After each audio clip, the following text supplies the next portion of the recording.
Grand Risings, peace. What up, though? It's funny because I've been feeling called to come and do a reading. This filter. Anyways, I've been feeling called to come and do a reading, and I'm lucky excited to be back.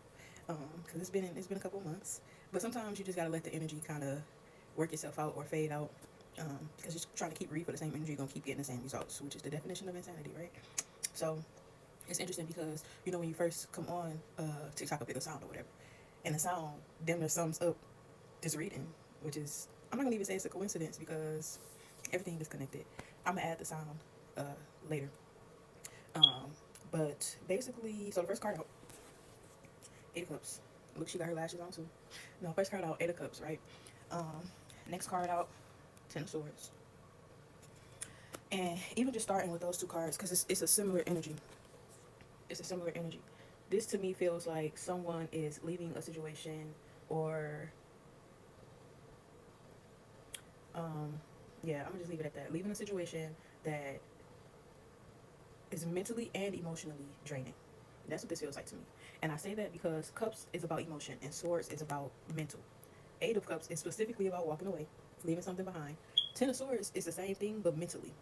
It's about putting down a mental load, letting go of responsibilities that's not yours, or things essentially that's not yours to worry about. But it's interesting though, because in this Eight of Cups, you can, if you see closely, let me see. Hold on, let me try to set y'all up. Okay, that might work. In this Eight of Cups card, this is her cup, right? This is what she's offering. Let's put it like that. But if you look at this pine, you will see this is not the first time that she didn't offer this cup. This is not the second time, the third time, the fourth time, the fifth time. And each time, this body of water absorbs what it is that she's trying to offer. So eventually, because if after all of this effort, she should be able to see her work in front of her, right?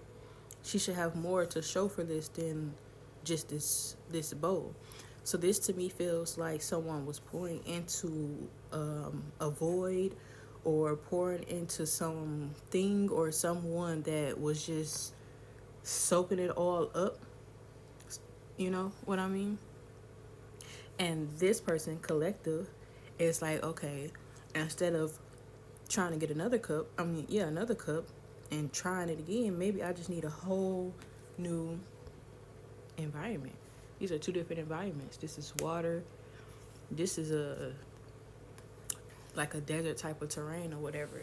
And that also is symbolic to me because the other day, um, the word Exodus kept coming up. Exodus and something else. And I'm like, why are all these biblical terms coming up, right?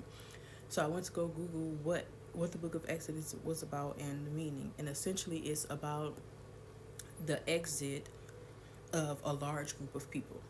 So collective could be in a point where, I don't know whether it's an initiation, I don't know what to call it, but you could just be in a point energetically where you have either a lot of people probably leaving your life, or a lot of baggage or things that you've been holding on to that you're finally putting down and letting go. This could also be representing all of the people that are the mass large amounts of people that are moving overseas. And I also feel like collective is like, collective may not even know exactly where they're going. They just know that they have to do something different. Because this to me, especially because the next couple cards you got Seven of Wands in reverse. This to me, so this tells me that this is not like a defensive energy. This person is not defensive. This person is just tired. They're not fighting. They're kind of giving up, releasing, letting go.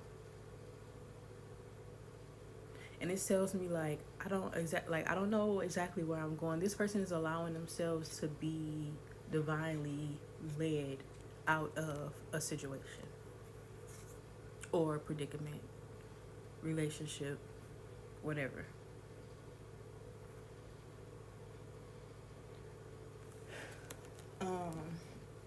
And then the last card out, you got the Four of Cups in reverse. When this card came out, I felt like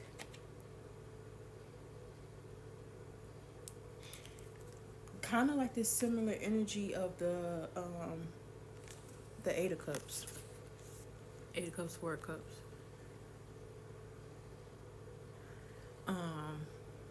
Because it's the same energy. You got these empty cups, and you got the one full cup that comes in at the end. You see what I'm saying? It's also given like gaslighting. I don't know if that's the right term, gaslighting, where it's just like, or love bombing, breadcrumbing. I don't know. They all of the terms, but essentially, this feels like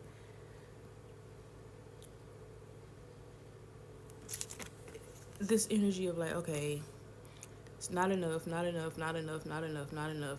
And then you be like, okay, well, let me just, and it's like, okay, no, look. Not enough, not enough, not enough. Oh, okay, well, look, because this, if you look at the Four of Cups, somebody is giving them this. But it's only after, you see what I'm saying? So, it feels to me, essentially, like collective is in a space of kind of having to make a decision about a new path. That's kind of what it's boiling down to. This feels like a new path, which makes sense because the last time that I came to read, it was about boundaries, lines being drawn in the sand, whatever. So this to me feels like the kind of aftermath of that. Like, okay, now that I'm here, now what? Or now that I done left the situation, now what? Or now that I done let this go, now that I done released responsibility, now that I'm no longer thinking about it or worry about it, what next? And at the bottom of the deck, you got Four of Wands. So you're going to start seeing opportunities come in because of the space that you've cleared. You're going to start seeing opportunities. You're going to start, people may start wanting to work with you, may want your opinion. Oh, come talk on this podcast. What you think about this idea? Are you looking for work? Just opportunity. But it took for you to get yourself out of the position that you were comfortable in. Because for her to put all, this is a lot of time and effort.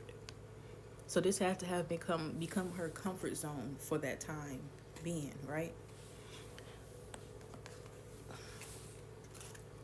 So to leave there, go on this long, unforeseen journey, and Spirit is confirming for you that on this journey it's going to pay off, essentially. It's going to pay off.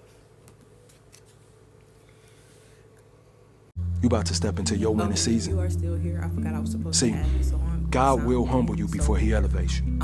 He will test your patience, your faith, your endurance. Why? Because your character has to match your calling. Your mindset has to be ready for the blessing that you're about to carry. You can't walk into this next season thinking small, acting bitter, or settling for less than what God has for you. And I know it don't feel good. Growth never does, but you gotta trust that process. You about to win.